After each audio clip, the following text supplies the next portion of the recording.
falou uma coisa, eu vou dar o testemunho como jovem aprendiz, né? Principalmente nas grandes... Bom, só trabalhei em empresas grandes, né? Mas muitas delas tinham um programa de jovem aprendiz. Ali, no meu time, sempre vinha, principalmente as plantas do interior, quando eu tinha time, nas fábricas do interior, a gente percebia que, diferente dos grandes centros, que também é importante, né? Mas para os grandes centros, como uma cidade como São Paulo, onde você tem vários escritórios centrais, né, de grandes empresas ali normalmente já se movimenta muito. Mas às vezes na fábrica, que também tem escritório de fábrica, tem as partes de operação e produção, não estavam adotando, né? Aí eu falei assim, tem uns programas, né? Conversava com a RH e falava. E aí muitos dos gestores às vezes não pegavam um jovem aprendiz ou dava oportunidade por as desculpas assim mais inventadas e variadas assim. Às vezes até problemas de fato organizacionais. Mas eu lembro que muitos falavam assim, puxa, eu não tenho orçamento. Eu falava, cara, quanto que é o orçamento de jovem aprendiz na tua folha ali do seu time? Né? Entendeu? Assim, talvez não vai pesar. Mas eu não tenho nem onde colocar. Puxa, vamos ver se não tem um posto de trabalho e tudo mais. E sempre fiz questão do time colocar. Por quê? Você tem várias vantagens. Não é só uma questão social para fora, mas é para dentro. Às vezes, quem vai acolher o jovem aprendiz é alguém que você está olhando como líder, alguém que você aspira para assumir uma potencial liderança no futuro. E ali é a primeira troca, é assim que faz. Gente, tinha jovem aprendiz que chegava mal e saber ligar o computador, fazer alguma coisa. Ali é um primeiro contato. O outro é participar. E o jovem aprendiz tem uma rotina muito legal, né? Normalmente é sexta-feira, né? Vai, e depois ele sai da escola e depois ele faz cursos complementares, né? Hoje a gente fala, muito que as empresas falam é que falta qualificação, né? Exato. O jovem aprendiz, ele obrigatoriamente, mescla teoria com prática. Exato. Então o jovem trabalha 4 vezes por semana na empresa e um dia na semana inteira, o dia inteiro, ele passa dentro de qualificadoras, se é uma delas. Então ele vai para um espaço físico e ele passa o dia inteiro tendo aula, se desenvolvendo. E isso por 2 anos. Então, a beleza que tem é que você tem, um programa que, sim, você tem que ter um querer inicial, porque, é óbvio, o cara tá na escola, foi para um trabalho, o cara não vai chegar acelerando, ele vai chegar com muita vontade, ele vai chegar querendo muito. Mas você tem o quê de apostar. Mas ele é um programa que ele desenvolve dentro. Sim. Ele desenvolve o jovem realmente, assim. Quando a gente pega empresa que leva a sério, então tem muitas empresas no Brasil que levam a sério, que elas têm uma taxa de efetivação de 60%, 70%. Porque tá lá, para que eu vou depois contratar um cara de fora, fazer processo seletivo, se eu fiquei 2 anos com um jovem que eu moldei, que foi desenvolvido. Então ele tem um baita potencial, né? E a gente tem o compromisso de, como sociedade, olhar isso que você falou. Não é só porque é o social, porque, de novo, quando você vai pro social, eu também já perdi a conta na minha carreira, quantas empresas sérias que viravam para mim e falaram assim, Dibi, legal, mas eu prefiro então te doar dinheiro. Para eu não ter o trabalho. Ele pega o mesmo dinheiro que ele ia gastar, ou a mais, tá? Porque é óbvio que você tem alguém na sua empresa, quando você contrata um colaborador, você tem que dedicar tempo para ele, né? Isso. Mas o benefício que você tem a médio e longo prazo, ele é muito grande. Né? Então, quanto mais a gente consegue fazer as empresas olharem que no final do dia é o próprio futuro dela, porque quando ela também participa da formação de um jovem, esse cara é grato, turnover a médio e longo prazo vai ser super reduzido, ele vai ser um disseminador daquela marca, vai aprender exatamente da forma que tem que fazer. Então, no final do dia, só tem benefício, mas tem um investimento, que ele é um investimento que nem tanto financeiro mas ele também é de tempo, né? Compartilhar, exatamente.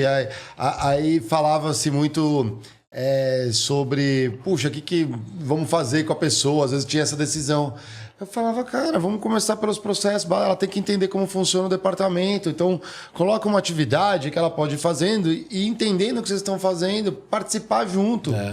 Não, eu sei que é alguém que não vai estar todos os dias, mas é alguém que vê o futuro da empresa. E aí vem o ponto. O que as empresas podem fazer diferente para aumentar o quadro de jovem aprendiz e de estágio?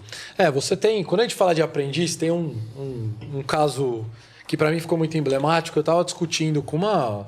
não sei se posso falar o nome, mas é a Luiz Helena Trajano. Pode falar, aqui pode falar tudo. A gente estava com a Luiz Helena Trajano, ela estava discutindo, eu estava num grupo que a gente estava faz uns 6 anos.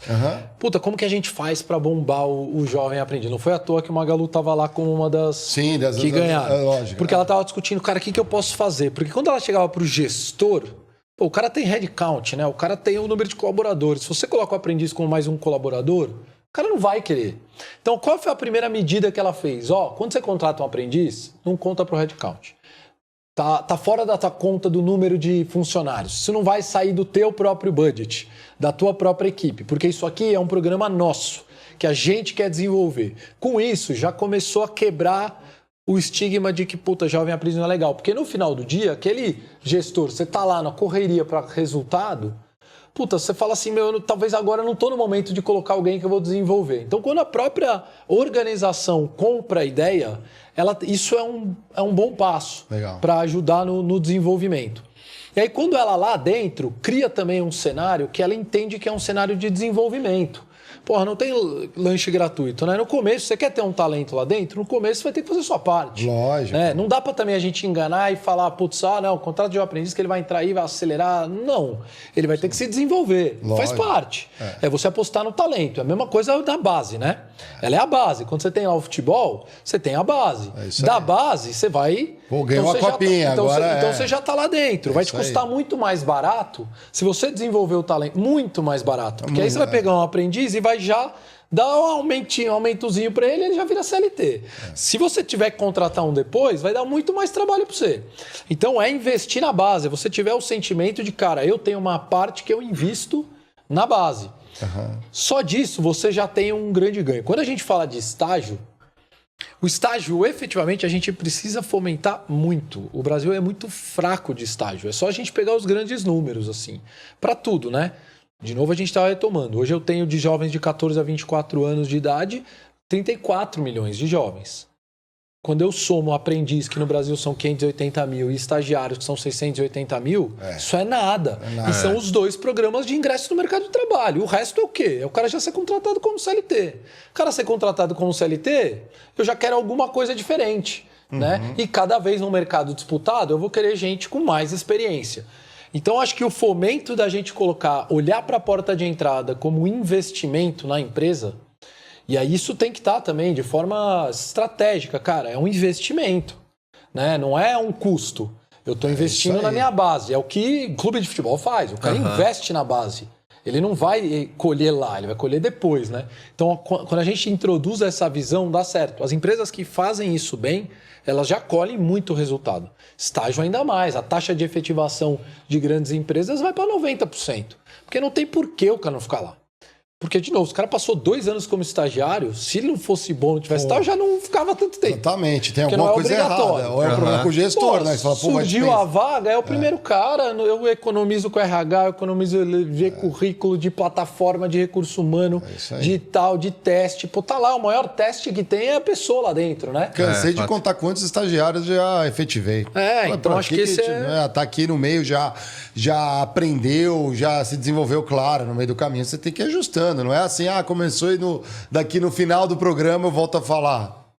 Tem que acompanhar. Né? Você tem que ter uma lógica. Diminui o turnover da empresa. Se tiver, você tem o papel do próprio jovem, né? Nos episódios do Me Ajuda a Ser, a gente também falou nesse último o quanto que é importante o próprio jovem também querer se desenvolver. Porque o contrário também é verdadeiro, né? Não dá para também te vitimizar.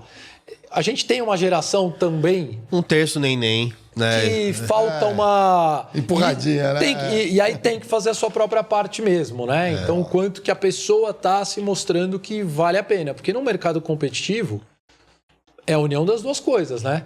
Você tem que cada vez estar mais disponível para aprender mais. Então, principalmente quando a gente fala de aprendiz de estágio, precisa ser uma máquina de curiosidade. No final do dia, é uma máquina de curiosidade. Eu preciso pegar tudo.